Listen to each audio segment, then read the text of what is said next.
Welcome to the Counsel Code, the podcast where we explore how modern legal leaders think, decide, and lead their global operations at scale. Today's conversation is about the reality of being a global general counsel, where contracts are business infrastructure, risk is contextual, and legal judgments directly shapes outcomes across borders to manage global trade. I'm joined by Tracee Thomas, General Counsel for the Americas, EMEA, and APAC at Incora. Tracee leads global strategy across regions with very different regulatory, cultural, and commercial dynamics, while supporting a business that depends on speed, precision, and trust. At Volody, we work closely with global legal teams, navigating these exact challenges, balancing control with velocity and judgment with data. That's why I'm especially excited about today's conversation. Tracee, welcome to the Counsel Code. It's great to have you with us. Thank you. I am happy to be here. Hello. Excellent. So you oversee legal across the Americas, EMEA, and APAC for Incora, each with its own regulatory expectations and business pressures. How does being a global GC fundamentally change how you approach legal leadership? Well, I'll start with a joke, and that is just lots of coffee first, where I'm balancing across all of these different regions. So we get started early for EMEA region. For US, we're right in the middle, and then APAC, so we're in the evening. So definitely with an increased amount of caffeine. But I feel like I approach it just with a broader legal lens, right? Nothing that I look at, I get to look at in a vacuum or isolated. Everything impacts everything. So we layer risk and we do these processes for everything from setting strategy all the way to execution for everything that we do. So it's just coming in with that broader lens. And recognizing where we have the differences, where we have things that are similar that we can streamline, and just taking advantage of those processes.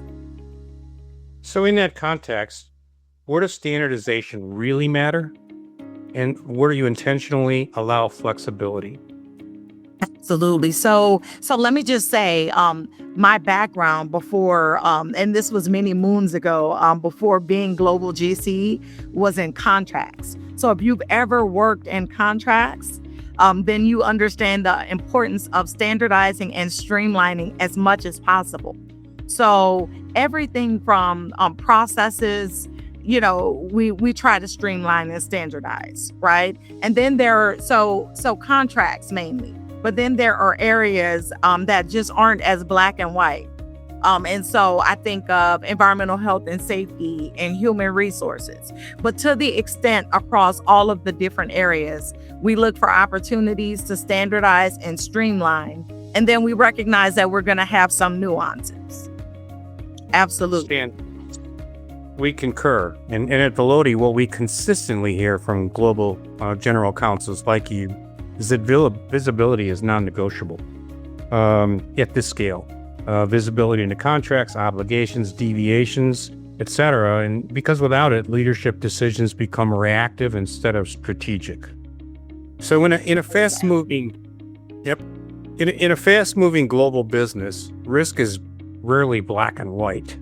How do you think about contextual risk when commercial urgency and regional realities collide?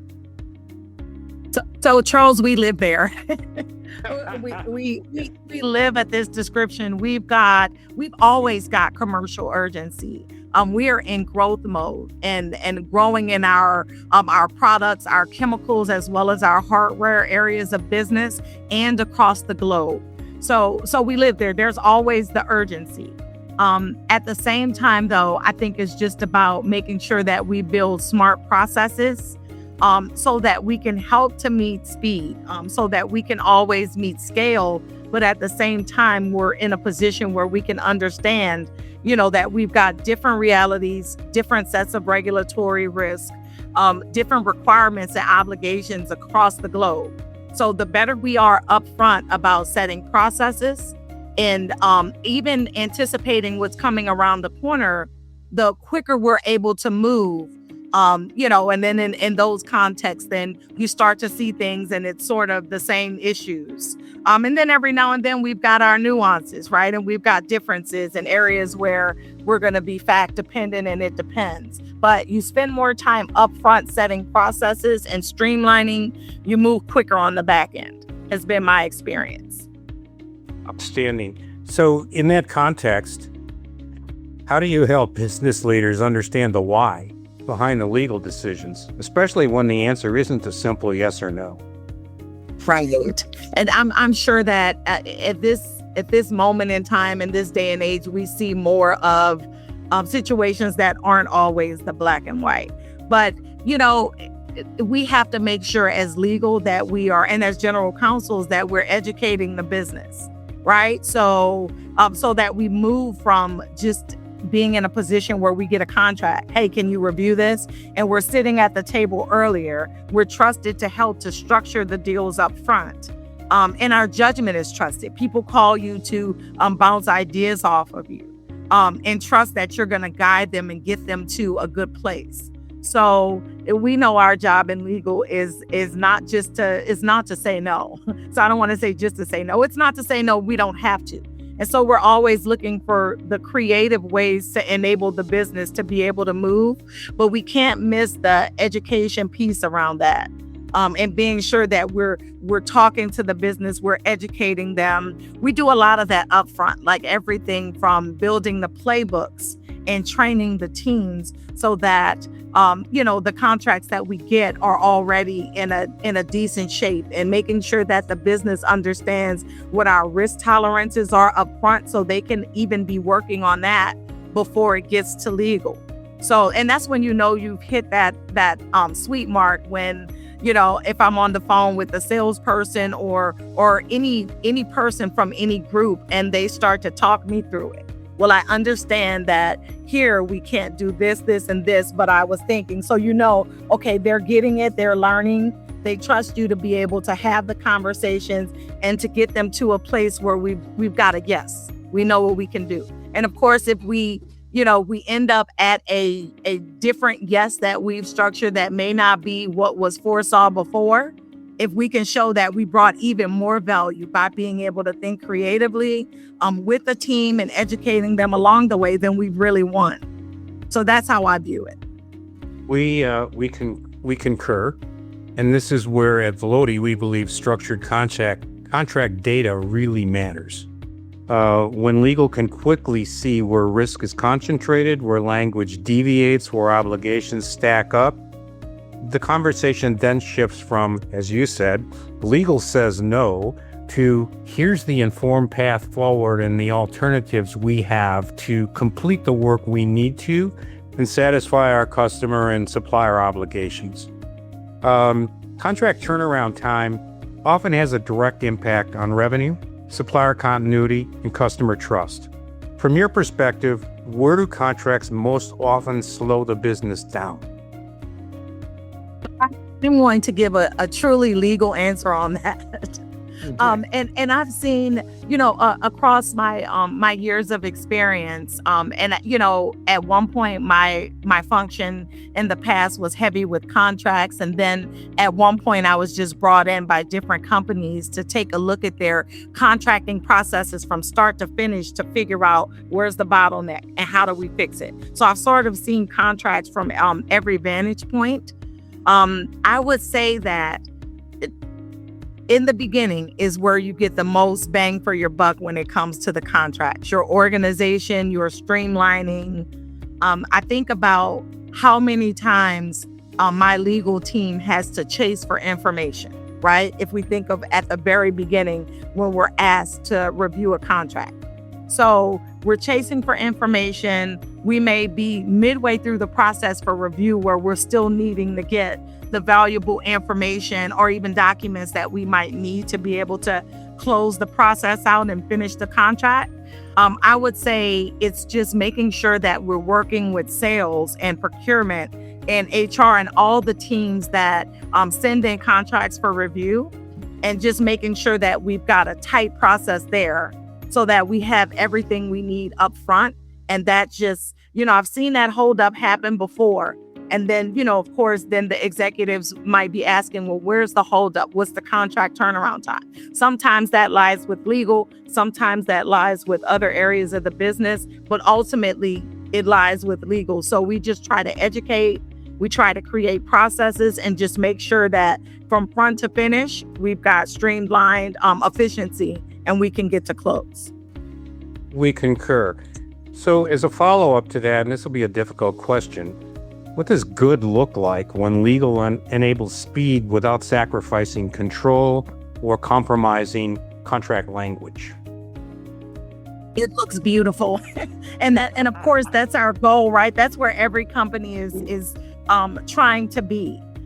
So I still say upfront is where you get so many opportunities. And when you're considering, how to streamline and just make that process effective, that's where we really get our bang for our buck.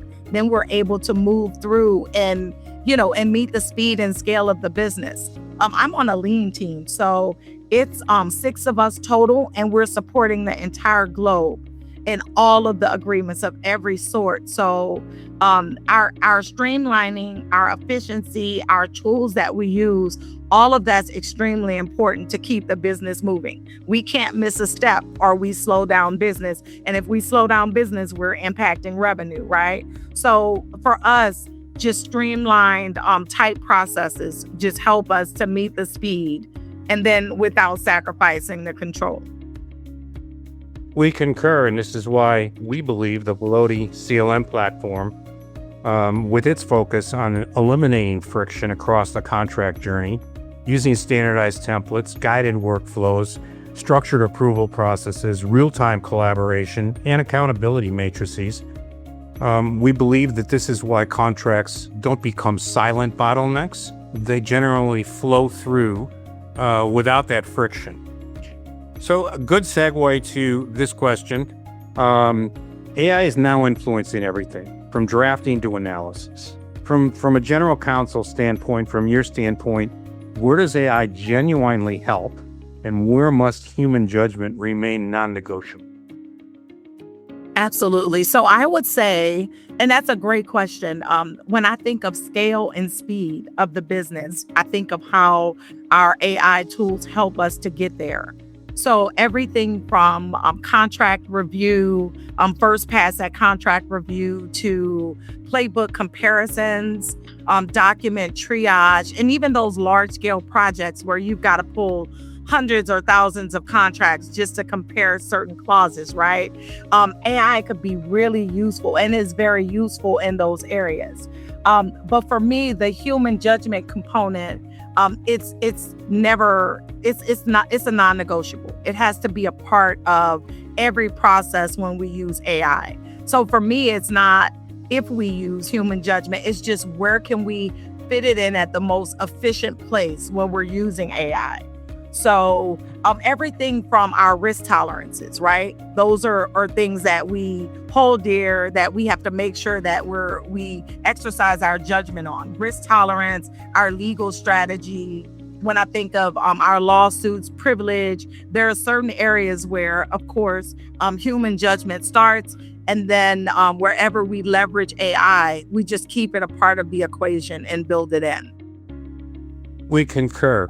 And this is a good segue into, and you made the comment about human judgment is non-negotiable, but what governance questions should every general counsel ask before approving AI in the legal workflow? And I think you touched on some of this, which is AI can identify where the risk is, but the humans have to make the judgment. So any comments on that? Well, I'm sure like many companies, our company is going through department by department, opportunities to use AI. How can we be more efficient? How can we save on cost? And so as part of that, just making sure that we have a collaborative approach. We think about the purpose and use cases. Where do we want to use it and why do we want to use it? We think about data inputs. That would be one of my major questions. Would the data contain personal information? for employees or for customers. We think about data residency because we are a global organization. So where's the data going to be housed? Do we have to deal with cross-border risk and questions? It's just a process that we go across all the way to the end to figure out, does AI make sense here? Does it work for us here? How can we make it safe for us and reduce the risk? And we do that across every project.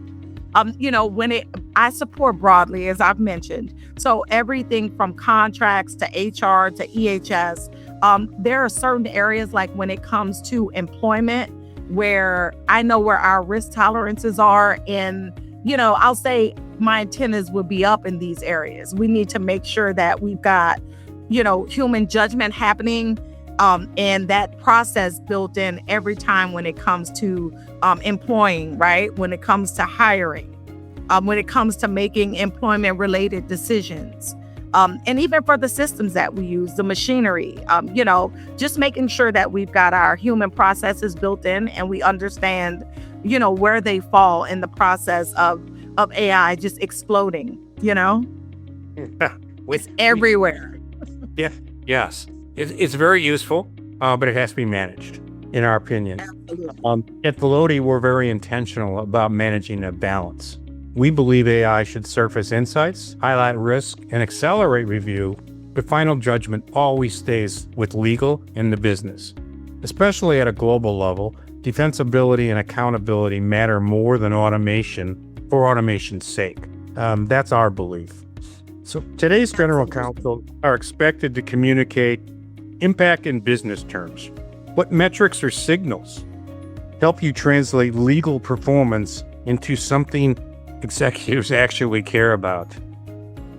Absolutely. And when I think about that, I think about for my company and really every company, that I've worked as a part of, executives care about speed, right? Speed to revenue is a big deal. Cost control is another component that I think about. Risk reduction as well. So, when contracts is a good example. I think when we think about contracts and the metrics that we get, since that feeds into the revenue, just making sure that our contract turnaround times are efficient, making sure that the system that we use with our AI, right, and with all of the different components built in, makes sense as well. Those are efficient because that gets us our revenue. And when I think about legal and where I stand as general counsel, I focus on the areas of revenue and making sure that we are supporting that. And then the other half of that, and what I speak about is just one side is how to bring the revenue in and making sure we're enabling it. And the other side is how to keep the revenue. So that would be, cost reduction, making sure that everything that we do in-house is as efficient as possible. So we don't have huge outside counsel spend, making sure that our compliance is on point across all of these different areas. So one side, we're enabling the money coming in, and then the other side, we're making sure that we're keeping it and holding on to it. So the metrics that we pull from our contract lifecycle management system is super important. And being able to demonstrate and paint what that revenue looks like. But we also use it for cost. How much are we spending in procurement, right? That matters. How much we're spending in supply chain. What are the trends? So is our cost going up or down? Revenue growing? Or renewing contracts, new contracts? The metrics just help us across the board with all of these areas and making sure that we can translate this to what executives care about. We concur, and this is somewhat of a difficult follow-up question because I don't think there's a black and white answer. And I think you've touched on this with education, but how do contracts and legal data influence broader business decisions? It's the revenue and it's cost spent. So when I look at our contracts, it impacts everything, right? We can look at our metrics and determine what regions are we growing in and how fast are we growing, and compare that to other regions, and then make decisions even with SG&A costs, even with leases. Does it make sense for us to be in, the country that we're in right now based on where we are now with our contracts? Are we growing? Do we have other opportunities in the pipeline?